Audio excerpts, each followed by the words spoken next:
সাক্ষাৎকার নেব তো এই জন্য। কি বিষয়? ওই তো বলবে না। বরাদ্দ সাক্ষাৎকার দেওয়া হবে না। বরাদ্দ খুশি হচ্ছে কি ধরুন তথ্য অধিকার বললেন আসলাম তখন না তথ্য অধিকার আইনে চিঠি দেন বরাদ্দের জন্য। বরাদ্দ মুখে বলার সুযোগ নেই। আমি এই বিষয়ে কথা বলছি যে বরাদ্দ ক্ষেত্রে লিখিত তথ্য অধিকার আপনি আমার তথ্য আবেদন করবেন। আপনাকে বলছি সাক্ষাৎকার দেওয়া যাবে না। বরাদ্দ মুখে বলার সুযোগ আছে কোনো? বরাদ্দ আপনি লিখিত টাকা নেবেন। আপনি জানেন না, আপনি তো বিতরণ করবেন। আমি আচ্ছা আমরা জানি ওই জায়গায় 2 লাখ টাকা বরাদ্দ, আপনি 1 লাখ টাকা দিয়েছেন আর 1 লাখ টাকা আপনি দেন না, আসলে এই বিষয়টা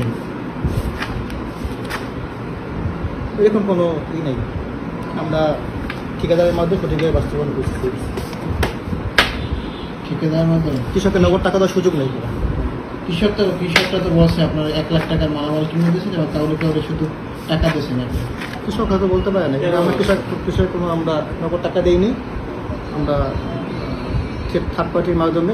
আবার অনেক কৃষকের তো টাকাও নেন না 1 লাখ, তাইলে কিভাবে কি তাদের মাল দিলেন? সবাইকে টাকা